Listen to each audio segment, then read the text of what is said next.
उसका बाप और उसका भाई दोनों ही उसके साथ सेक्सुअल अब्यूज़ करते थे। इस इंसिडेंट से मेरी आंखें खुली थी। वो जो आदमी है, अब उसकी 2 बीवियां हैं, एक जो बड़ी है और एक जो छोटी है, और एक का बच्चा है, बट वो दोनों उसकी बीवियां हैं। ये पूरे सिचुएशन में गलत तो ये लड़की ही है। विक्टिम ब्लेमिंग की जो सोच है वो हमारे समाज में एकदम दीमक की तरह घुसी हुई है। पिछले वीडियो में मैंने रानी की स्टोरी सुनाई थी, जिसमें रानी के स्टेप फादर और ब्रदर उसके साथ सेक्सुअल अब्यूज कर रहे थे। मैंने पिछले वीडियो में ये कहा था कि उस स्टोरी के आगे भी बहुत कुछ ऐसा हुआ था जिसमें बहुत सारी मेरी लर्निंग हुई, तो वो मैं शेयर करना चाहूँगी। तो this video is about victim blaming. Victim blaming की जो सोच है वो हमारे समाज में एकदम दीमक की तरह घुसी हुई है और उसको निकालने की कितनी ज़्यादा ज़रूरत है। इस इंसिडेंट से मेरी आंखें खुली थी। ये स्टोरी है जब मुक्का मार शुरू हुआ था, उसके with in the first 1 or 2 years। अब मुझे भी कुछ नहीं आता था, इतनी नारीवादी मैं भी नहीं बनी थी। तब मैं ऐसे ही बच्चों से इंटरेक्शंस करती थी, और जैसे कि मैंने वो स्टोरी के बारे में बताया था, ये बच्ची थी जिसका जो बहुत परेशान थी अपने घर वालों से। ऑब्वियसली उसका बाप और उसका भाई दोनों ही उसके साथ सेक्सुअल अब्यूज़ करते थे काफ़ी रिपीटेडली। तो वो ऐसे माहौल में थी जहाँ उसको प्यार का नामो निशान नहीं मिल रहा था। तो वो प्यार कर बैठी एक ऐसे आदमी से जो कि 29-30 साल का था, जिसकी एक बीवी और एक बच्चा ऑलरेडी थे। अब इस इंसान के साथ वो भाग जाती है।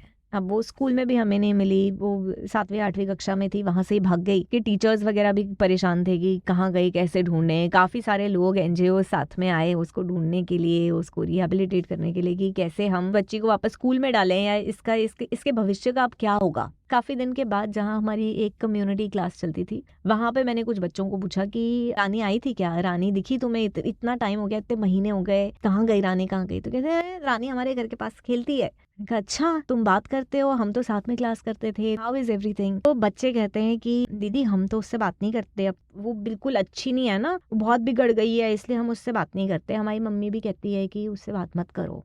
जिन बच्चों से मैं बात कर रही थी वो 7 या 8 लड़कियां थी, और वो 7-8 से 15 साल की एज की लड़कियां थी। तो मैंने कहा अच्छा बिगड़ गई है, मीन्स व्हाट। तो सारी मिलके कहती हैं कि नहीं, वो अब उसके साथ रहती है ना, वो आदमी के साथ रहती है।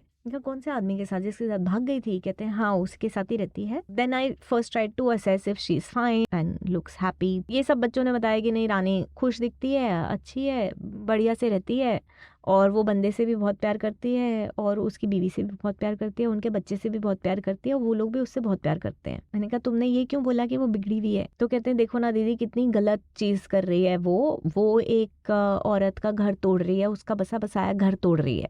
तो अब मेरा दिल बैठ गया ऑनेस्टली। मुझे लगा कि ये वो बच्चे हैं जो रानी के साथ खेल चुके हैं, उसके साथ बहुत सारा टाइम स्पेंड कर चुके हैं, और उनको पता है कि वो किस प्रॉब्लम में थी घर पे। इतनी छोटी उम्र में तो पता भी नहीं लगता कि भाई ये क्या हो रहा है तुम्हारे साथ। तो इसके बावजूद वो बोल रहे हैं कि ये उस महिला का घर तोड़ रही है। And now if you look at it from another way, ये जो आदमी और औरत और बच्चा था, ये तो उसको सिर्फ एक डोमेस्टिक वर्कर की तरह घर पे लाके रख रहे हैं, राइट? मतलब उसके फ्यूचर का क्या? It's not possible for her to have a future beyond this unless some magic happens. तो अब मैंने बच्चों को पूछा कि भाई तुम क्या बोल रहे हो, मतलब I just stopped everything. I was like okay, अब तो ये बात करनी पड़ेगी। तो उनको पूछा कि तुम बोल रहे हो कि इसने इसका घर तोड़ा है, तो अगर मान लो कि कोई पुलिस को फोन करता है, ठीक है, और पुलिस आती है, तो पुलिस क्या करेगी? किसको पकड़ के ले जाएगी? आदमी को, बच्चे को, आदमी की बीवी को, कि रानी को? You will not believe, all of them said Rani को पकड़ के ले जाएगी पुलिस। मैं तो उस टाइम, मतलब मुझे कुछ समझ ही नहीं आया कि इसके बियॉन्ड में क्या बात करूं। तो मैंने कहा क्यों पकड़ के ले जाएगी पुलिस? क्योंकि वो दोनों तो शादीशुदा हैं, वो ऑलरेडी फैमिली है। ये आई और ये उनके घर में घुसने की कोशिश कर रही है और उसका दूसरी औरत के लिए गलत कर रही है। मैंने कहा तुमको रियलाइज हो रहा है ना रानी कितने साल की? कहते हैं हाँ अब तो वो 14 ईयर्स की है या 15 ईयर्स की है या something like that. Can you imagine? It's a 15-year-old child we are talking about. मैंने कहा वो तेरे उम्र की है भाई, तू जो ये चीजें बोल रहे हो तेरे उम्र की है, उसको क्या मालूम? और ये बच्चों ने ही मुझे बताया कि वो लोग साथ में रहते हैं, and it is very obvious कि ये जो लड़की भाग गई है रानी, इसका रिश्ता है प्रॉपर वो आदमी के साथ। वो जो आदमी है, अब उसकी 2 बीवियां हैं, एक जो बड़ी है और एक जो छोटी है, और एक का बच्चा है, बट वो दोनों उसकी बीवियां हैं। This was the setup. आप सोचिए कि किसी ने इन बच्चों को, देखो बैठ के ये कॉन्वर्जेशन हुई तो नहीं है, ऐसा कोई नहीं है जिसने इनको बैठ के बताया है कि ये जेल जाएगी क्योंकि ये गलत है। किसी ने रानी की बात भी नहीं की होगी उस मोहल्ले में। It's like she didn't exist. तो भी इन छोटी छोटी लड़कियों के दिमाग में ये बात बैठ गई है कि ये पूरे सिचुएशन में गलत तो ये लड़की ही है, ये बच्ची है, घर तोड़ने वाली है ये। इस तरह की बातें कैसे आ सकती हैं छोटे बच्चों के दिमाग में?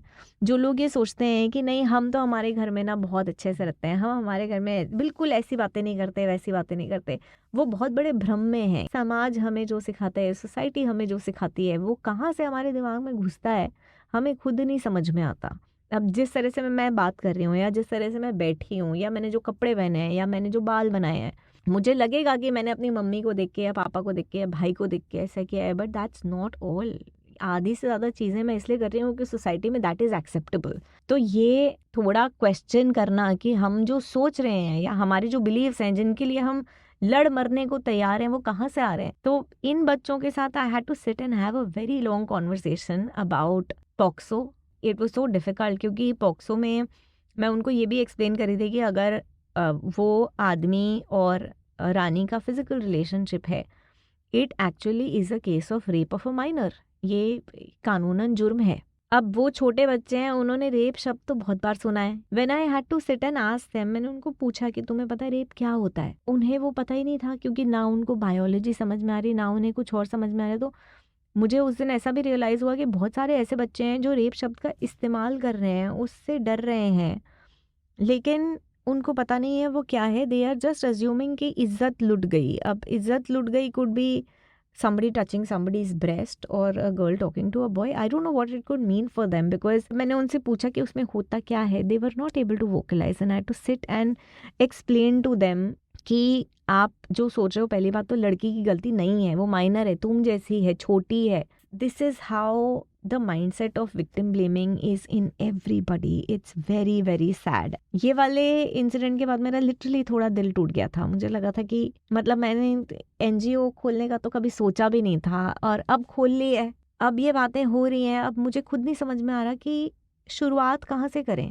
बट भेज दो, अपने दोस्तों को भेजो ये वीडियो, अपने मम्मी पापा को भेजो. थोड़ी गाली पड़ेगी, थोड़े दोस्त छूटेंगे, लेकिन एटलीस्ट जो आप सिर्फ अब आउटरीच करते हो कि ओ कैंडल मार्च कर ली, मतलब उसका भी अपना फ़ायदा है. निर्भया के टाइम पे वो हुआ तो सेक्सुअल हरासमेंट कानूनन जुर्म हो गया, उसके पहले तो वो भी नहीं था. ये भी आधे लोगों को पता नहीं है, तो वो भी हेल्पफुल है. लेकिन किसी का मरना ज़रूरी नहीं है ना हमें आवाज़ उठाने के पहले. हम उसके पहले भी कुछ ना कुछ बोल सकते हैं.